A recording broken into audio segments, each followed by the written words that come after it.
पहले पढ़ने वाले हैं भारत के पर्वत, पहाड़ियां और राज्य।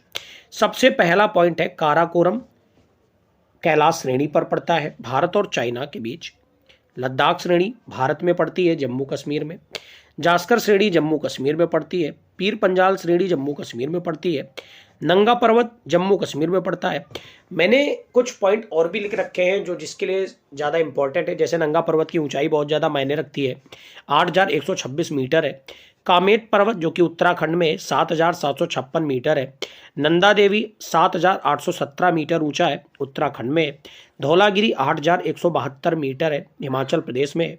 उम्मीद करता हूँ यहाँ तक के सारे पॉइंट आपको अच्छे से कवर हो गए होंगे।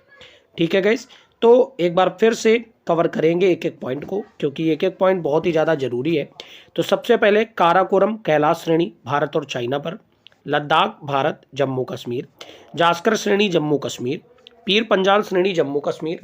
नंगा पर्वत जो कि 8,126 मीटर ऊंचा है, जम्मू कश्मीर। कामेट पर्वत 7,756 मीटर ऊंचा है, उत्तराखंड के अंदर। नंदा देवी 7,817 मीटर ऊंचा है, उत्तराखंड के अंदर।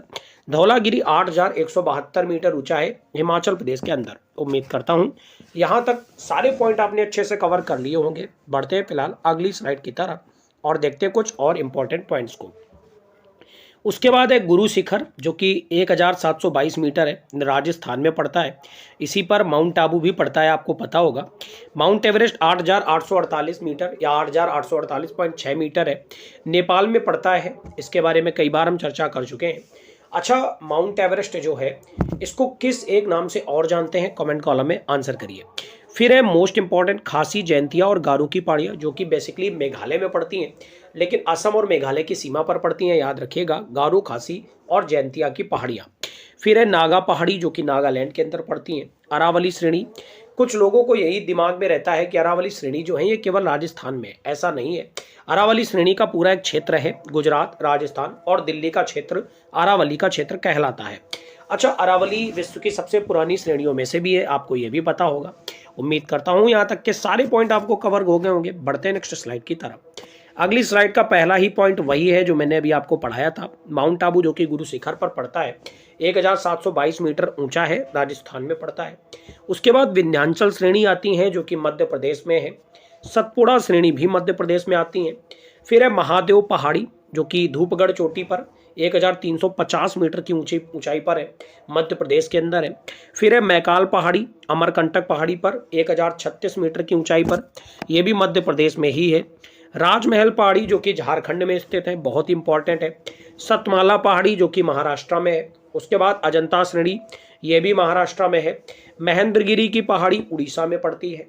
उम्मीद करता हूँ सारे पॉइंट अभी तक कवर हो गए होंगे। अभी मैं इन सारे पॉइंट को पढ़ाने के बाद एक बार रिवीजन भी करवा दूंगा, जिससे आपके एग्जाम में कोई पॉइंट आए तो आप छोड़ के ना हो। ठीक है, बढ़ते हैं अगले पॉइंट की तरफ। उसके बाद है महाबलेश्वर पहाड़ी जो कि महाराष्ट्र में है। फिर है नीलगिरी की पहाड़ी तमिलनाडु में। अन्नामलाई की पहाड़ी 1695 मीटर ऊंची है, तमिलनाडु में। छोटा नागपुर का पठार एक क्षेत्र है जो कि झारखंड में पड़ता है। बुंदेलखंड पठार जो कि मध्य प्रदेश और उत्तर प्रदेश में पड़ता है। उम्मीद करता हूँ स्लाइड कवर हो गई होगी। चलिए कमेंट कॉलम में आंसर करिए। तराई का क्षेत्र जो है ये उत्तर प्रदेश में किस जगह पर पड़ता है, यानी कहाँ तक के क्षेत्र को तराई क्षेत्र बोलते हैं, कहाँ से कहाँ तक का क्षेत्र होता है जिसको तराई क्षेत्र के नाम से जाना जाता है। बढ़ते फिलहाल अगली स्लाइड की तरफ और देखते कुछ और इंपॉर्टेंट पॉइंट को। पहला पॉइंट है बघेलखंड पठार जो कि मध्य प्रदेश में पड़ता है। फिर है तेलंगाना पठार, आंध्र प्रदेश में पड़ता है, नर्मदा नदी के दक्षिण में। ठीक है, मैसूर पठार कर्नाटक में पड़ता है। डोडा बेटा की पहाड़ियाँ बहुत ही ज़्यादा इंपॉर्टेंट है, केरल और तमिलनाडु में पड़ती हैं। केरल और तमिलनाडु में ही पड़ती हैं कार्डेमम हिल्स यानी इलायची की पहाड़ियाँ, ये भी बहुत बार एग्जाम में पूछी गई हैं तो याद रखिएगा। फिर है डाफला पहाड़ियाँ जो कि अरुणाचल प्रदेश में पड़ती हैं। मिमशी की पहाड़ियाँ ये भी अरुणाचल प्रदेश में पड़ती हैं। कुछ और पहाड़ियों को जाने तो इम्पॉर्टेंट है मिकिर पहाड़ी जो कि अरुणाचल प्रदेश के अंदर पड़ती है। लुसाई पहाड़ी मिजोरम के अंदर पड़ती है। गॉडविन ऑस्टिन चोटी यानी K2 जो कि जम्मू कश्मीर में पड़ती है। उम्मीद करता हूँ सारी पहाड़ियाँ आपको कंप्लीट हो गई होंगी। मेरा एक क्वेश्चन आपसे रहेगा बहुत इजी, ये बताइए कंचनजंगा पहाड़ी कहाँ पड़ती है। बहुत इजी, चलिए मैं ही बता देता हूँ, सिक्किम में पड़ती है। तो अब आप एक क्वेश्चन का आंसर तो दीजिए कि कंचनजंगा की ऊंचाई कितनी है, कमेंट कॉलम में जल्दी से आंसर करिए। एक बार फिर से एक एक पॉइंट का रिवीजन करेंगे जिससे कोई भी पॉइंट ऐसा ना हो कि याद ना हुआ हो। चलिए पढ़ते हैं फिर से एक एक पॉइंट को बहुत ही अच्छे तरीके से। ठीक है गाइस, चलिए शुरू करते हैं। पहला पॉइंट हम लोगों ने पढ़ा था काराकोरम कैलाश श्रेणी भारत और चाइना, लद्दाख श्रेणी भारत जम्मू कश्मीर के अंदर, जास्कर श्रेणी जम्मू कश्मीर में, पीर पंजाल श्रेणी भी जम्मू कश्मीर में, नंगा पर्वत 8126 मीटर ऊंचा जम्मू कश्मीर में, कामेट पर्वत 7756 मीटर ऊंचा उत्तराखंड में, नंदा देवी 7817 मीटर ऊंचा उत्तराखंड में पड़ता है।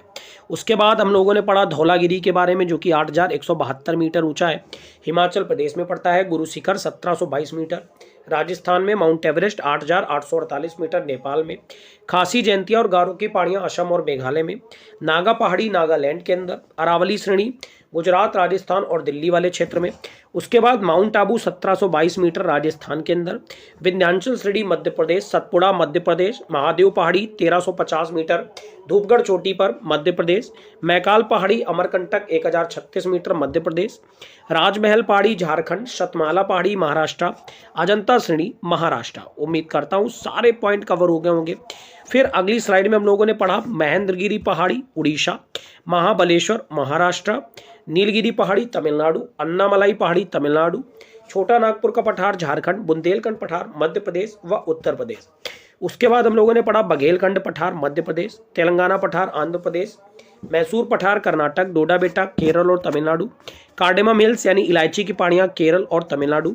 अगली स्लाइड में हम लोगों ने पढ़ा डाफला पहाड़ियाँ अरुणाचल प्रदेश, मिसमी पहाड़ियाँ अरुणाचल प्रदेश, मिकिर पहाड़ी अरुणाचल प्रदेश, लूसाई पहाड़ी मिजोरम और गाडविन ऑस्टिन जम्मू कश्मीर। कंचनजंगा की ऊंचाई कितनी है कमेंट कॉलम में आंसर करिए। बढ़ते हैं फिलहाल आज के दूसरे इंपॉर्टेंट टॉपिक की तरफ। दूसरा टॉपिक भी बहुत ही ज़्यादा इंपॉर्टेंट है, बौद्ध संगीतियाँ, स्थान, अध्यक्ष और शासनकाल। हम ये पढ़ने वाले हैं।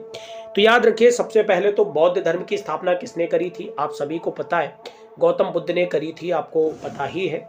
तो कुछ क्वेश्चंस के आंसर और आप बताइए। गौतम बुद्ध को ज्ञान की प्राप्ति कहाँ हुई थी, गौतम बुद्ध ने अपना पहला उपदेश कहाँ दिया था, आप इन क्वेश्चंस के आंसर कमेंट कॉलम में जरूर करें। ठीक है, चलिए पढ़ते हैं बौद्ध संगीतियों के बारे में क्योंकि यहाँ से क्वेश्चन आता है। सबसे पहले प्रथम बौद्ध संगीति जिसका स्थान था राजगृह, सप्तपर्णी की गुफा थी, राजगृह स्थान था, समय था 483 ईस्वी पूर्व, अध्यक्ष थे महाकश्यप, शासनकाल था अजातशत्रु का, अजातशत्रु जो कि हर्यक वंश के थे। देखिए इतनी सारी जानकारी मैं आपके लिए लेकर आया हूँ, तो इस 10 से 12 मिनट के शो में मैं आपके सामने जो भी पेश करता हूँ बहुत ही ज़्यादा इंपॉर्टेंट होता है। ठीक है, उद्देश्य क्या था, तो इसका उद्देश्य था बुद्ध के उपदेशों को 2 पिटकों विनय पिटक और सुत्त पिटक में संकलित किया गया। फिर से देखिए, प्रथम बौद्ध संगीति राजगृह सप्तपर्णी गुफा में 483 ईस्वी पूर्व में हुआ, महाकश्यप अध्यक्ष थे, अजातशत्रु का शासनकाल था और बुद्ध के उपदेशों को 2 पिटकों विनय पिटक और सुत्त पिटक में संकलित किया गया। फिर है द्वितीय बौद्ध संगीति जो कोई वैशाली में हुई थी 383 ईस्वी पूर्व में, साबा कमीर सर्वकामिनी के नाम से अध्यक्ष थे, शासनकाल कालाशोक का था जो कि शिशुनाग वंश के शासनकाल में हुआ था। अनुशासन को लेकर मतभेद के समाधान के लिए बौद्ध धर्म स्थापित एवं महासंदिग्ध 2 भागों में बट गया था। तो याद रखिएगा द्वितीय बौद्ध संगीति वैशाली में होती है 383 ईस्वी पूर्व में, साबा कमीर अध्यक्ष होते हैं, कालाशोक का शासनकाल होता है। फिर है तृतीय बौद्ध संगीति जो कि पाटलिपुत्र में होती है 251 ईस्वी पूर्व में, अध्यक्ष होते हैं मोगलीपुत्र तिस, शासनकाल अशोक का जो कि मौर्य वंश के काल में थे। इसका उद्देश्य था संघ भेद के विरुद्ध कठोर नियमों का प्रतिपादन करके बौद्ध धर्म को स्थायित्व प्रदान करने का प्रयास किया गया, धर्म ग्रंथों का अंतिम रूप से संपादन किया गया और तीसरा पिटक आदि धम्म पिटक को जोड़ा गया। उम्मीद करता हूँ पॉइंट क्लियर हो गया होगा। और सबसे आखिरी है चतुर्थ बौद्ध संगीति, इसमें क्या है खास, तो ये हुई थी कश्मीर के कुंडल वन में, समय था प्रथम शताब्दी ईस्वी का, अध्यक्ष थे वासुमित्र, उपाध्यक्ष थे अश्वघोष, शासनकाल था कनिष्क जो कि कुषाण वंश के थे और इसका उद्देश्य था बौद्ध धर्म का 2 संप्रदायों हीनयान और महायान में विभाजन किया गया था। तो कैसी लगी आपको क्लास कमेंट कॉलम में आप जरूर बताया करें। और हाँ, अगर आपको क्लास अच्छी लगती है ना, आप कमेंट तो बहुत सारे करते हैं कि क्लास बहुत अच्छी है, तो एक काम भी किया करिए, दोस्तों के साथ ज़्यादा से ज़्यादा वीडियो को शेयर किया करिए। हालांकि मैं मान सकता हूँ, आप बोल सकते हैं कि सर मैं आपकी क्लास का स्टेटस लगा लेता हूँ अपने व्हाट्सएप पर या कुछ भी, ठीक है, आप बहुत अच्छा काम करते हैं। इसके अलावा दोस्तों के व्हाट्सएप पर मैसेज कर दिया करिए क्लास का, जिससे ज़्यादा से ज़्यादा लोग क्लास को देखेंगे तो हमारी रीच, इस चैनल की रीच तेज़ी से बढ़ेगी और ज़्यादा से ज़्यादा लोग इस क्लास का लाभ उठा सकेंगे। अगर आपको वीडियो पसंद आया है, मेरा पढ़ाया हुआ अच्छा लगता है, तो केवल यही काम करिए, लाइक बटन पर प्रेस करना ना भूलें, दोस्तों के साथ शेयर करना ना भूलें और सब्सक्राइब करना ना भूलें। Thank you everyone, God bless you all.